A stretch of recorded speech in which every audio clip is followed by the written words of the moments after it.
Aqui é o professor Fernando Maciel. Hoje, o nosso trabalho será sobre os elementos da linguagem visual. E nós vamos trabalhar a textura, tá certo? E quando falamos de textura, logo pensamos em algo que conseguimos passar a mão e sentir. Mas textura não é só isso, não.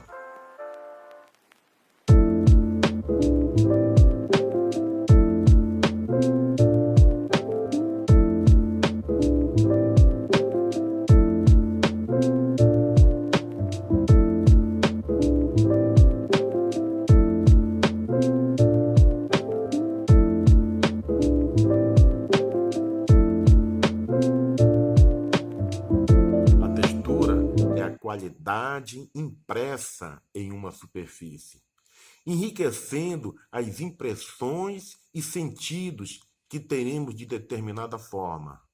A textura nas artes plásticas é o elemento visual que expressa a qualidade tátil das superfícies e dos objetos. A textura pode ser de duas maneiras: textura ótica e textura tátil. A textura ótica é aquela que visualizamos, não sentimos, são padrões de figuras repetidas e que existe apenas na ilusão criada pelos nossos olhos, pelo olho humano, no caso. E nós podemos representar as texturas em forma de trama, de sinais, de pontos, de traços e de linhas.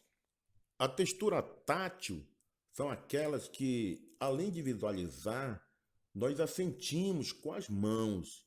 Então, nós podemos tocar e sentir fisicamente as características peculiares pelo tato, como, por exemplo, quando nós podemos identificar a textura e a lisura da cerâmica. Quando o deficiente visual consegue ler ao tocar e sentir a textura dos códigos da leitura em braille. E quando você consegue perceber a fofura do algodão ou a aspereza de alguns objetos, e também através de uma pintura espatulada. Isso tudo é textura tátil. Pintura espatulada. Espátula é um instrumento de pintura que deixa relevo no quadro, porque carrega o quadro com bastante tinta. Dessa forma, quando seca, nós podemos senti-la. Agora vou apresentar um artista que usa a textura tátil em suas obras.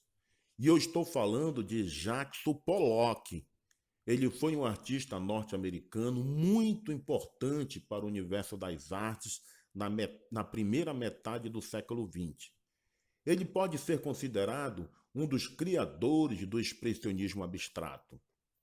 Essa vertente da arte valorizava, sobretudo, o impulso espontâneo, além de dar grande importância para o movimento corporal e gestual no momento da criação da obra.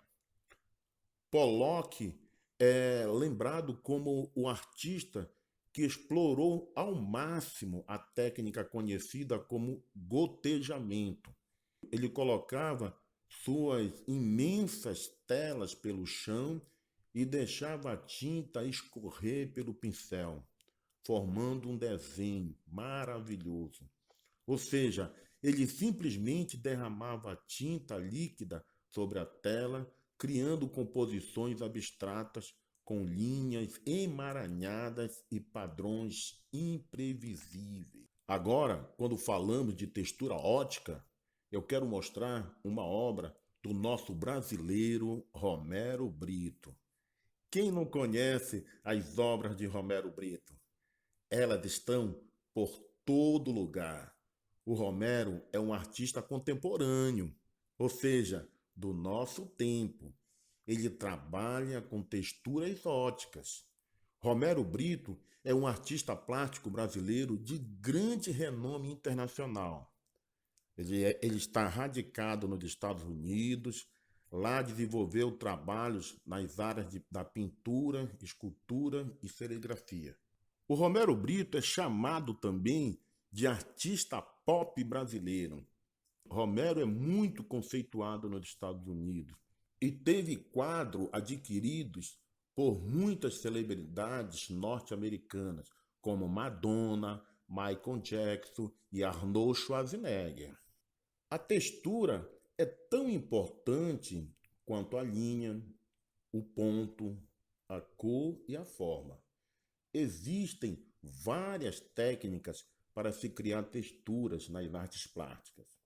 O pintor, por exemplo, utiliza uma infinidade de técnicas para reproduzir ou criar a ilusão de textura tátil da vida real em suas obras. Entre as técnicas mais conhecidas está a frotagem. Então, a atividade proposta na aula de hoje é uma composição na técnica da frotagem. A frotagem é uma técnica que consiste em captar desenhos e texturas de uma superfície. Trata-se de esfregar lápis ou giz de cera sobre uma superfície áspera ou com textura para provocar resultados aleatórios de imagens. Essa técnica foi usada por artistas do movimento surrealista, movimento artístico que explorava o irracional, o inconsciente e o mundo dos sonhos.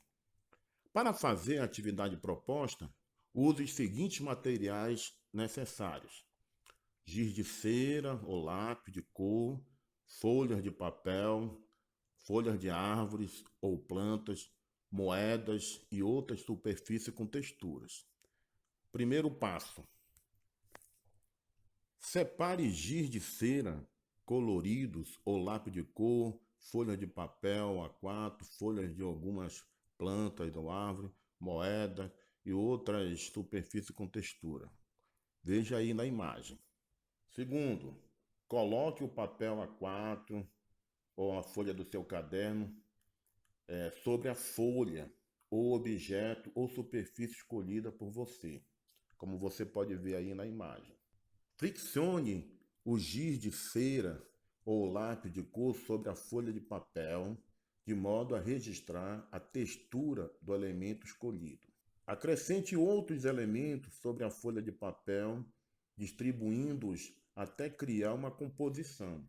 Veja aí nas imagens. As variações de cores e formas podem fazer o trabalho ficar mais interessante. Solte a imaginação e exercite sua criatividade. E não se esqueça de fotografar sua produção e publicar foto aqui, para podermos avaliar o resultado de sua atividade. Bem, gente, eu fico por aqui. Para você receber as notificações de novos vídeos, clique no sininho. Mas para isso você tem que ser inscrito no nosso canal Arte em Foco com o professor Fernando Maciel. Clique lá e aproveita e deixa o seu like. Até a próxima!